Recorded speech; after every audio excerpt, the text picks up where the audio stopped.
Hello, আসসালামু আলাইকুম। কেমন আছেন সবাই? চলে আসছি নতুন একটা ব্লগ নিয়ে। আর এই ব্লগটা আমি শ্যুট করেছিলাম বেশ কিছুদিন আগে। তো ব্লগটা শুরু করেছি দুপুরবেলার রান্নাবান্না থেকে। তো এই যে দেখতে পাচ্ছেন আমি শুটকি রান্না করছি, আর এইটা হচ্ছে শোল মাছ। শোল মাছ রোদে শুকিয়ে যে শুটকি বানানো হয় সেটা। আর এই শুটকিটা তৈরি করেছে আমার মা।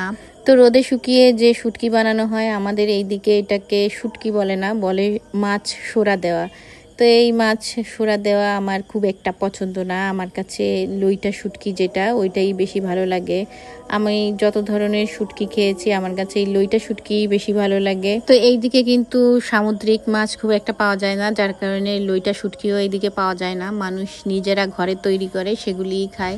তো এইদিকে আমার শোল মাছের শুটকিটা হয়ে গিয়েছে। আমি একটু ঝাল ঝাল করেই রান্না করেছিলাম, তারপরেও খুব যে একটা ভালো লেগেছে তা বলবো না। তো এইদিকে আমি আবার পটল ভাজা করছি। অনেকে পটল ভাজা খেতে পছন্দ করে না বীজের কারণে, আমার কাছে কিন্তু খারাপ লাগে না। ছোটবেলা থেকে আমি দেখতাম যে আমার মা সবসময়ই পটল ভাজা করতো, আর এই পটল ভাজা আমার কাছে ভালোই লাগে। মানে খাদ্য অভ্যাস তো গড়ে ওঠে ছোটবেলা থেকে। তা আমার মা যেহেতু যে টাইপের খাবার রান্না করতো, তো সে ধরনের খাবার খেয়ে আমি মোটামুটি অভ্যস্ত। অনেক খাবার হয়তো খেতাম না ছোটবেলা, যখন আমি হোস্টেলে পড়াশোনার জন্য থাকতাম তখন বাসার খাবার বেশি মিস করতাম। তারপর আমি আস্তে আস্তে অনেক খাবার খাওয়া শিখেছি। তো এইদিকে মাছ ভাজতে নিয়েছিলাম, মাছ গেল লেগে। তারপর কি করব, মাছটাকে একদম ভেঙে ঝুড়ো ঝুড়ো করে, যে আমাদের এইদিকে ঝুরি মাছ ভাজা করে সেইটাই করে ফেললাম। তো ঝুরি মাছ ভাজাটা কিন্তু ভালোই লেগেছিল, অনেক দিন পরে এরকম ঝুরি মাছ খেলাম। মানে ওই যে বলে না, দা গড়াতে গিয়ে বান্দর গড়াই ফেলছি, সেই রকম একটা অবস্থা। তো আমি কিন্তু ব্যালেন্স করে ফেলছিলাম, মানে সব কিছু একসঙ্গে দিয়ে একটা জগা খিচুড়ি বানিয়েছিলাম। তারপর দেখলাম যে না, এটা ভাতের সাথে খেতে ভালোই লেগেছে। তো এই তো আমার হোস্টেল জীবনের কিছু স্মৃতি আপনাদের সাথে শেয়ার করি। তো আমার ইউনিভার্সিটি লেভেলে আমি এসে হোস্টেলে থাকা শুরু করলাম। তো প্রথম দিকে খাবার খেতে পারতাম না, কি যে খারাপ লাগতো, কষ্ট লাগতো, কান্না পাইতো। মানে তারপরে আমি রান্নাও খুব একটা পারতাম না। তারপরে নিজে নিজে শুরু করে দিলাম রান্না। মানে আমি ছোটোবেলা থেকেই যেটা হতো যে আমি যে কোনো জিনিস মানে আইডিয়া করে রান্না শুরু করে দিতাম। তারপরে হয় ভালো হতো, খারাপ হতো, এরকম ভালো খারাপ হতে হতে একদিন দেখা যেত যে না, সত্যি সত্যি ভালো হওয়া শুরু করছে।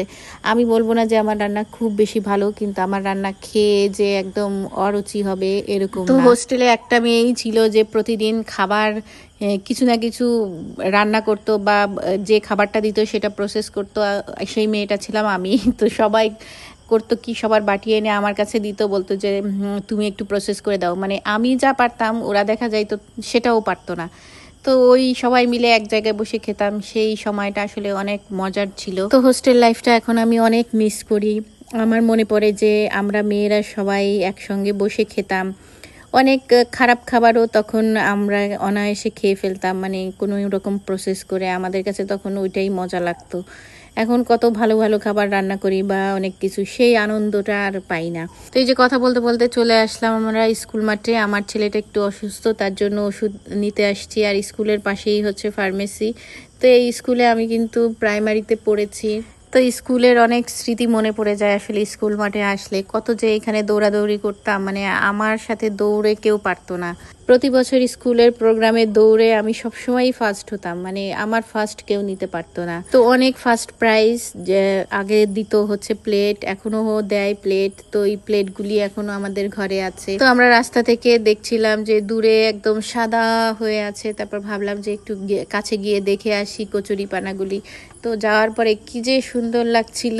তো এই কচুরি পানাগুলি আবার আমার ফুফাতো ভাইয়ের বাড়ির সামনে। তারপর আমরা ওই বাড়িতে গেলাম, ওদের সাথে বেশ কিছুক্ষণ কথা টথা বললাম, আড্ডা দিলাম। তো আমার ফুফাতো ভাইয়ের ছেলের বউ হচ্ছে এই ফুলগুলি আমার মেয়েকে তুলে এনে দিয়েছে, আর আমার মেয়ে পেয়ে কি যে খুশি হয়েছে। আর আমার তো আরো ভালো লাগছিল ফুলগুলি দেখে। তারপর আমরা এই ফুলগুলি বাসায় নিয়ে আসছিলাম, অনেক সুন্দর করে সাজিয়ে রেখেছিলাম ঘরে। তো আমাদের গ্রামটা আসলেই অনেক সুন্দর। আমি কতটুকু দেখাতে পারি আপনাদেরকে আমি জানি না। তো আমি আমাদের গ্রামের খুব একটা দূরে যাই না, আমাদের বাড়ির আশেপাশে যতটুকু সৌন্দর্য আছে আমি সেটাই দেখানোর চেষ্টা করি। তো আজকের ব্লগটি আমি এখানেই শেষ করছি। সবাই ভালো থাকবেন, সুস্থ থাকবেন, আমার জন্য দোয়া করবেন। আল্লাহ হাফেজ।